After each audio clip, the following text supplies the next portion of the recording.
जय हिंद। स्वागत है आपका लाइव टाइम्स में। मैं हूं आपके साथ संजय यादव। महाराष्ट्र की राजनीति का वो दिग्गज चेहरा, वो दिग्गज नेता जो कुछ सालों में आपने देखा कि लगातार सुर्खियों में रहे, चाहे साथ में आने को लेकर, चाहे अभी लोकल बॉडी चुनाव में अलग से चुनाव लड़ने को लेकर, डिप्टी सीएम की शपथ सुबह सुबह मुख्यमंत्री के साथ लेने को लेकर, या फिर उसके बाद कहा जाए कि चाचा के कहने पर इस्तीफा देकर फिर पार्टी टूटी, फिर तमाम चीजों को लेकर लग रहा था कि आने वाले वक्त में एक और बड़ी भूमिका के लिए तैयार हो रहे हैं। लेकिन आज सुबह जो खबर आई उसने पूरे महाराष्ट्र को झकझोर दिया। तमाम नेताओं की तरफ से शोक प्रकट किया जा रहा, दुख प्रकट किया जा रहा।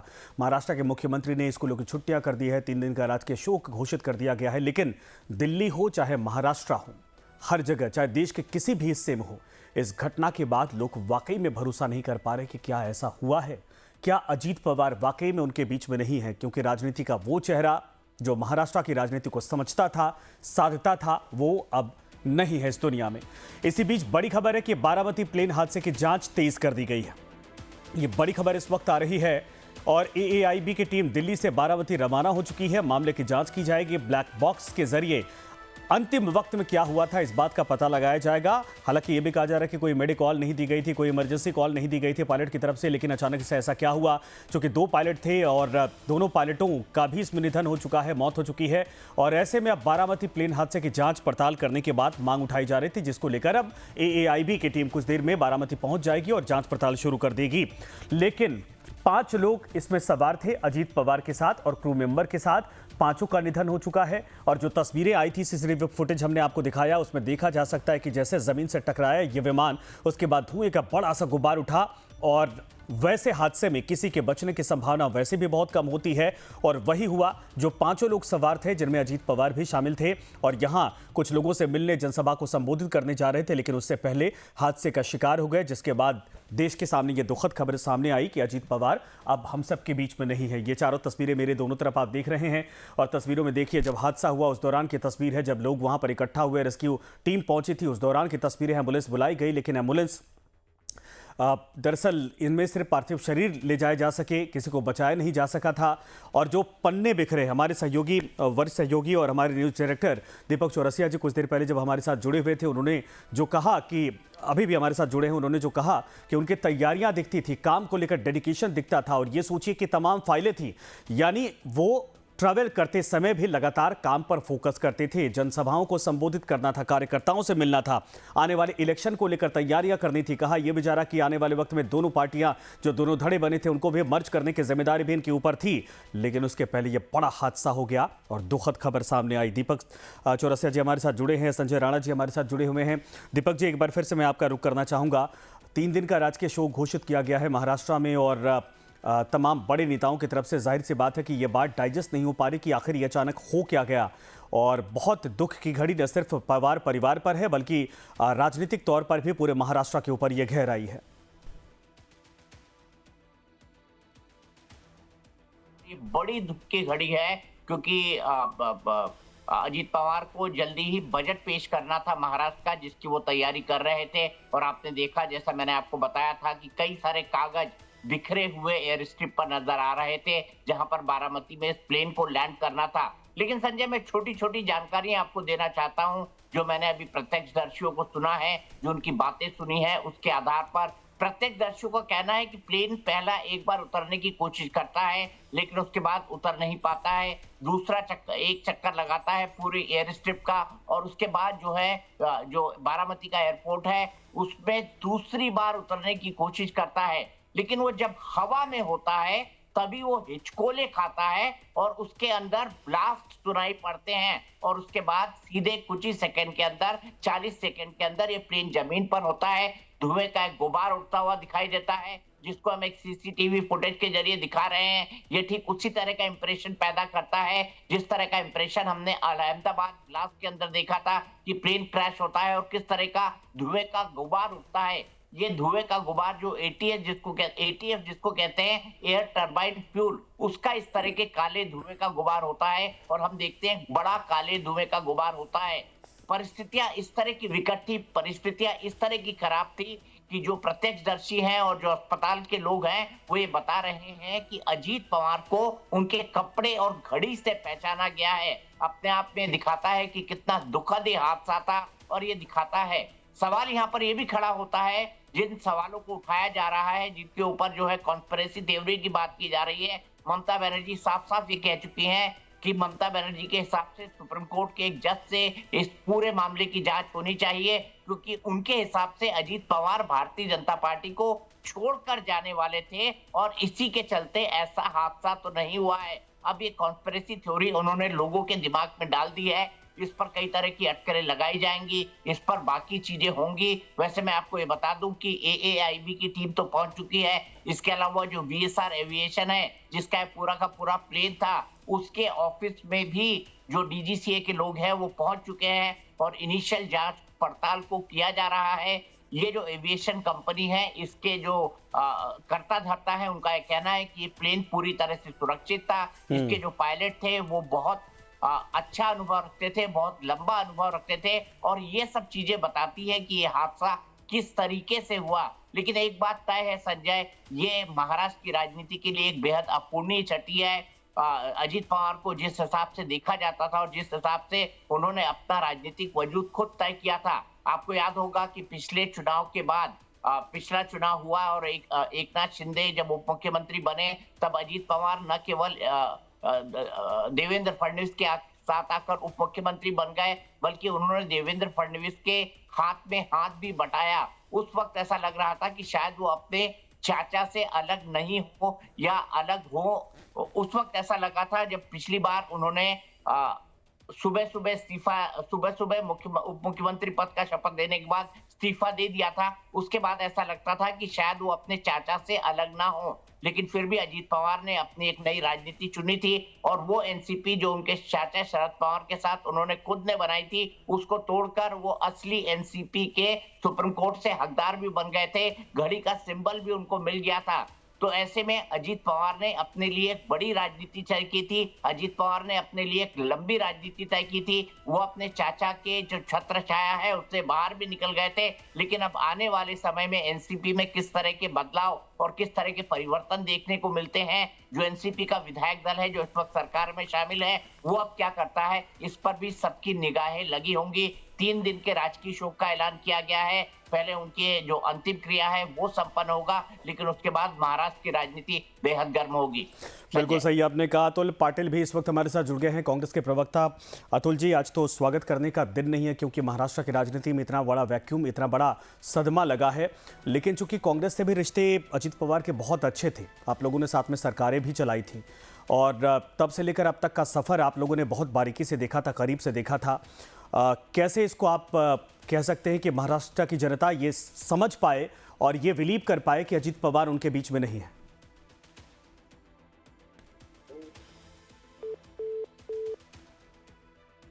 संपर्क टूट गया, लेकिन इसी बीच एक बड़ी खबर इस वक्त आ रही है, वो हम आपको बताते हैं कि बड़ी खबर इस वक्त अपडेट है। एएआईबी की टीम वीएसआर कंपनी दफ्तर पहुंची। ये बड़ी अपडेट इस वक्त आ रही है, जांच पड़ताल शुरू कर दी गई है।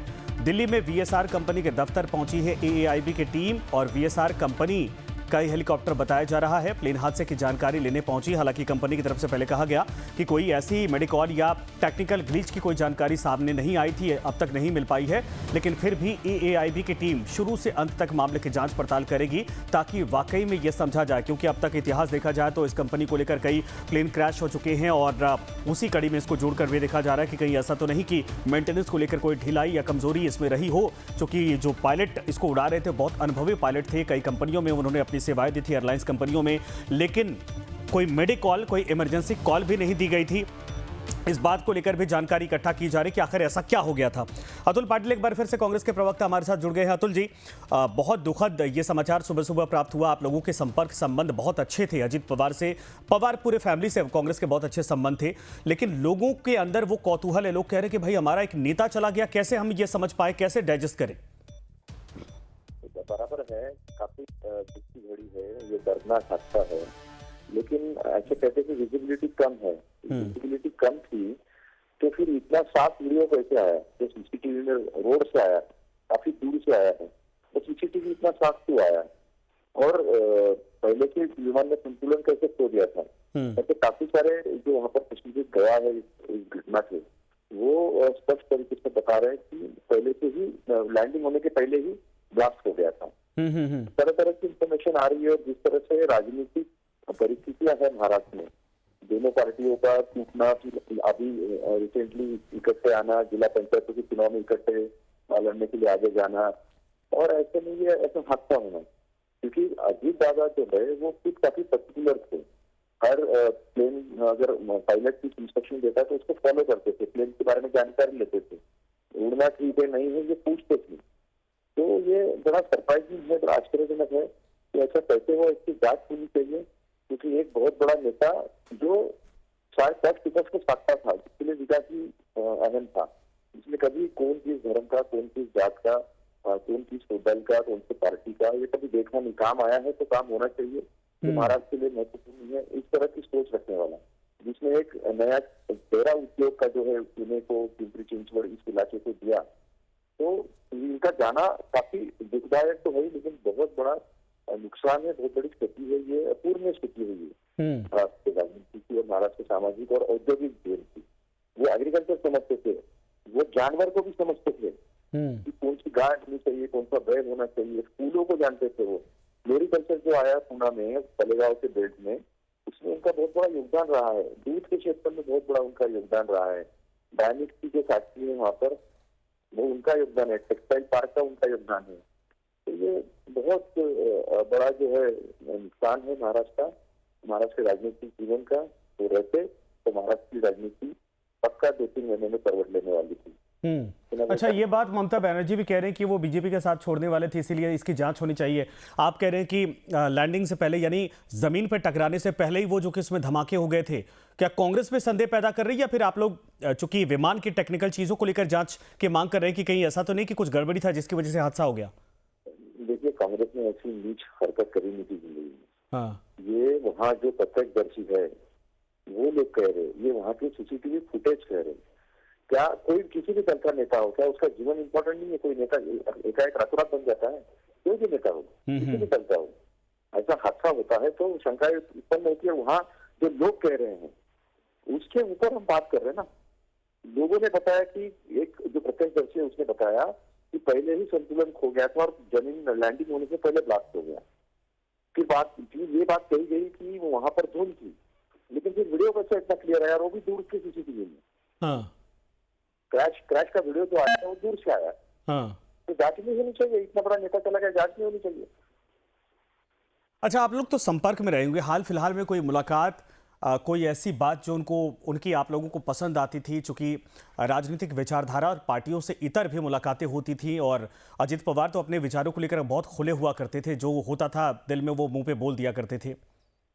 बिल्कुल, अगर काम होने वाला है तो कहते थे कि काम हो जाएगा, नहीं है तो सीधा नहीं कहते थे। हाँ। अगर कोई गरीब भी आता है और कहता है कि पटवारी से काम, तो पटवारी को भी ज्यादा फोन लगाने को कम नहीं करते। ऐसा नहीं कि पीए को कह दिया पटवारी को फोन लगाओ, वो खुद भी लगा देते थे। और दादा ने अगर 6 बजे मुलाकात का समय दिया है तो 6 शाम का नहीं होता था, तो 6 सुबह का होता था। और ये कंटिन्यूटी और कंसिस्टेंसी थी, वो बड़ी आश्चर्यजनक थी। 6 बजे सुबह से जो काम करते थे, शुरुआत करते थे तो रात को 10 बजे तक। और बिल्कुल उनका काम करने का जो ये सिलसिला है, ये आखिरी दिन तक शुरू रहा। कभी इसमें ये बीच में ही नहीं आया कि दादा ने 6 बजे बुलाया, दादा मिले नहीं, ऐसा नहीं होता था। काफी कंटिन्यूटी थी और काफी काम के अलावा उन्होंने जिंदगी में कुछ दूसरा कुछ सोचा भी होगा, किया भी होगा, हमने तो नहीं देखा। और कोई किसी भी दल का व्यक्ति आए, आप गडकरी जी से पूछ लीजिए, गडकरी जब विपक्ष में थे तो कितना उनकी नर्सरी से लेके, उनके पूर्ति फैक्ट्री से लेके, कितना उन्होंने उनका सहयोग रहा है अजीत दादा का और पवार साहब का। तो ये कांग्रेस की एक अपनी नीति रही है पहले कि विपक्षी दलों के लोगों को दुश्मन नहीं समझा कभी। ये कांग्रेस की नीति रही, उसी की अजीत पवार चलते रहे। बिल्कुल, शुक्रिया पाटिल साहब हमारे साथ जुड़ने के लिए। और संजय राणा जी भी हमारे साथ हैं, दीपक सर भी हमारे साथ लगातार बने। संजय जी, देखिए, यही तो पहचान थी अजित पवार की कि किसी भी दल का कोई भी काम नेता लेकर आता था, वो मना नहीं करते थे और मिलने से कभी वो हिचकिचाते नहीं थे, सबके लिए काम करते थे। यही बात मैंने आज नितिन गडकरी के मुंह से भी सुनी कि बड़े अच्छे नेता थे, पार्टी, विचार, व्यवहार, वो सारी चीज़ें अलग रखती हैं, लेकिन व्यक्तिगत तौर पर उनका भेदभाव उनकी तरफ से कभी नहीं किया गया था, और ये उनकी सबसे मजबूत छवि बनी। संजय जी, यही खासियत होती किसी भी बड़े नेता की। देखिए, कभी आप सत्ता में हो, कभी आप विपक्ष में होंगे, लेकिन जो अगर सामने वाला व्यक्ति या सामने विरोधी दल का नेता हो, विधायक हो, मंत्री हो, कोई भी हो, पदाधिकारी हो, कोई भी हो, लेकिन उसकी बात भी सुनी जानी चाहिए। जितने भी पुराने नेता थे उनके अंदर एक शिष्टाचार का भाव होता था और एक दूसरे का सम्मान बहुत करते थे। अभी हमने आपके इसमें सुना कि जांच होनी चाहिए। बिल्कुल, देखिए, जांच तो होनी चाहिए क्योंकि बहुत बड़े कद्देवा बड़े नेता थे और उनकी ऐसी अगर दुर्घटना होती है तो उसकी भी जांच होनी चाहिए, नंबर वन।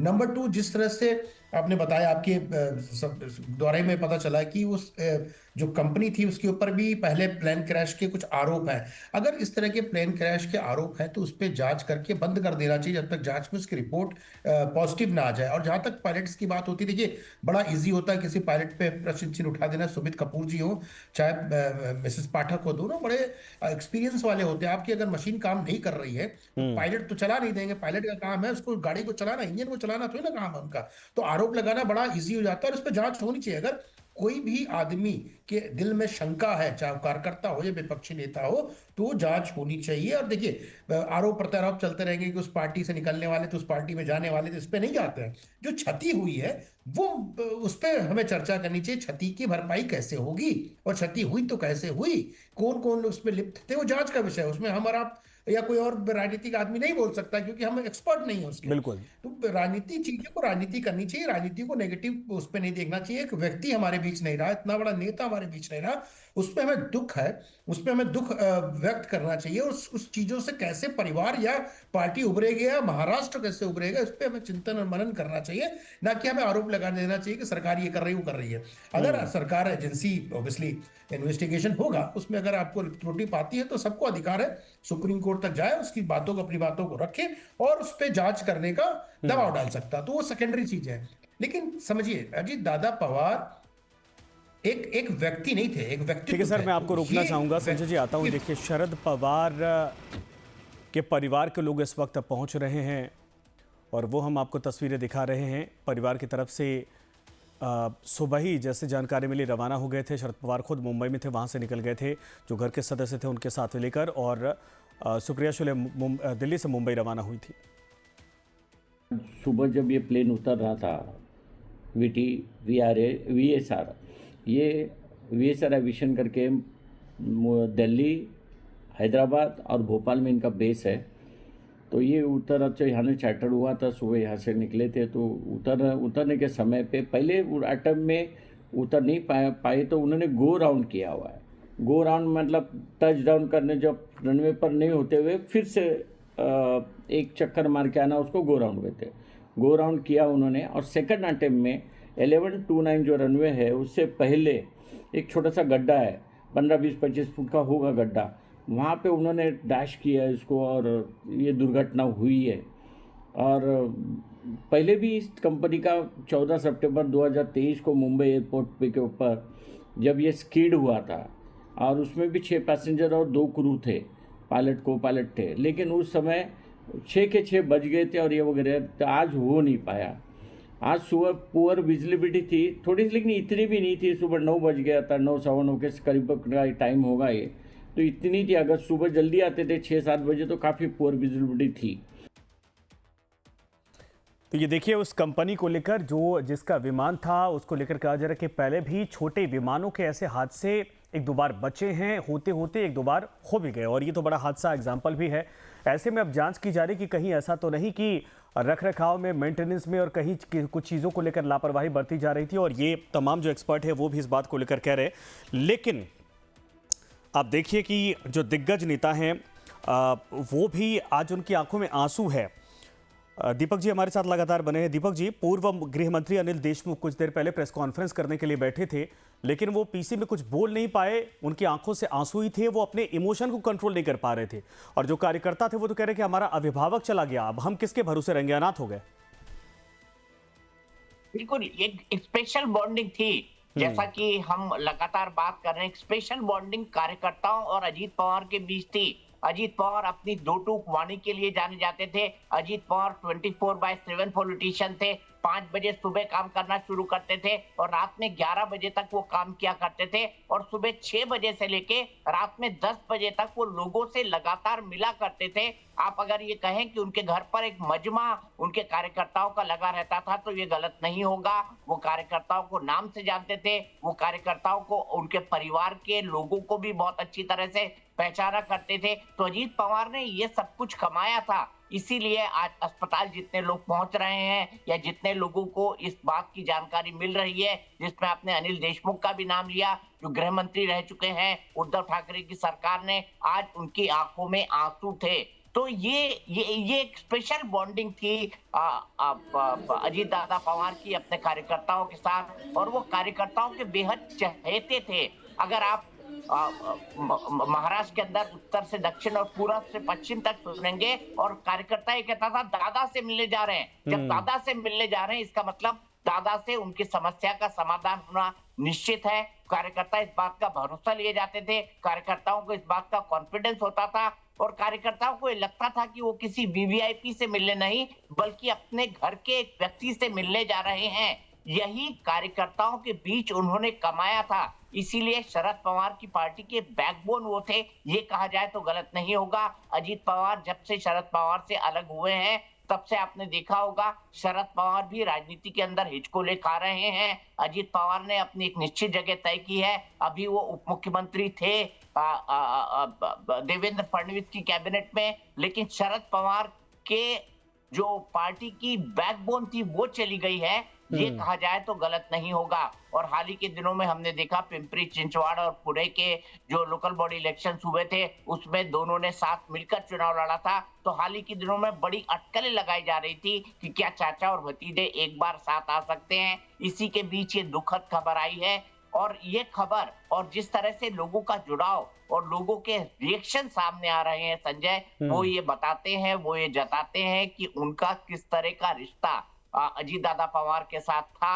और उनका दादा का चला जाना यानी उनके लिए दुनिया में सब कुछ खत्म हो जाने जैसा है, वैसा मैं कहूंगा। तो इसमें कोई अतिशयोक्ति नहीं होगी संजय। अच्छा, परिवार के महिलाओं की तस्वीरें आ रही हैं रोते बिलखती, क्योंकि अजीत पवार अब परिवार में पार्टी अलग ज़रूर थी लेकिन परिवार में वो भी अभिभावक थे। शरद पवार की उम्र की वजह से सारे फैसले हर जगह उनकी सक्रियता नहीं होती थी।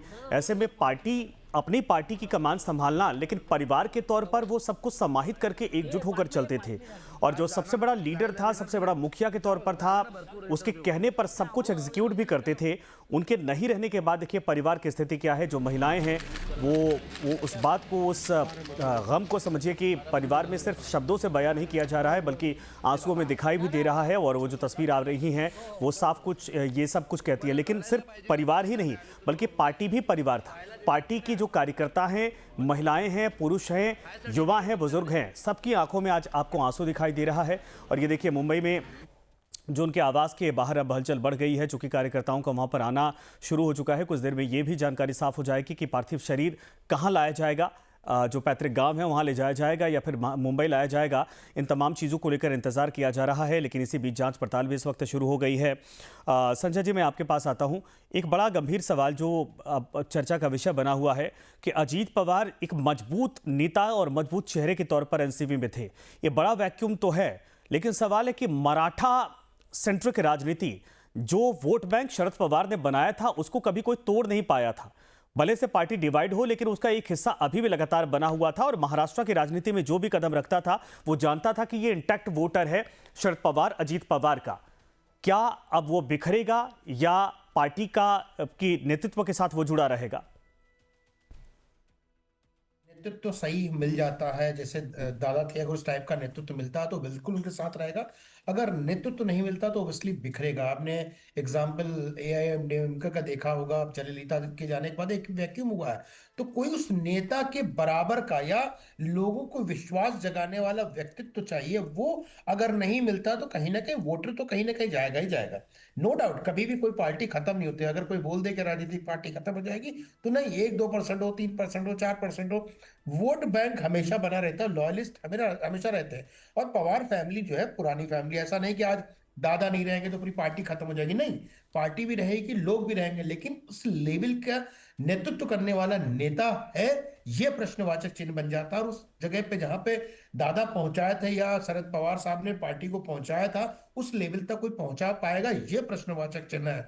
देखिए पार्टी तो बहुत सारी बनेंगी, शिंदे साहब की पार्टी बनी, शिवसेना बनी, क्या वो ऑरा है बना पाए जो बाला साहब बाला ठाकरे का था? तो वो ऑरा चाहिए, वो एक काम करने का करिश्मा जो होता है, लोगों के अंदर एक करिश्मा होता है, वो चाहिए। जिस उत्तर प्रदेश में अगर बात कर लीजिए तो मुलायम सिंह वाला ऑरा है किसी के पास? मुलायम सिंह जमीन से जुड़े हुए व्यक्ति थे, एक एक व्यक्ति के, एक एक कार्यकर्ताओं को लोग नाम से जानते थे। दीपक सर यहाँ पे हैं, दीपक सर ने तो उनको कवर भी किया होगा।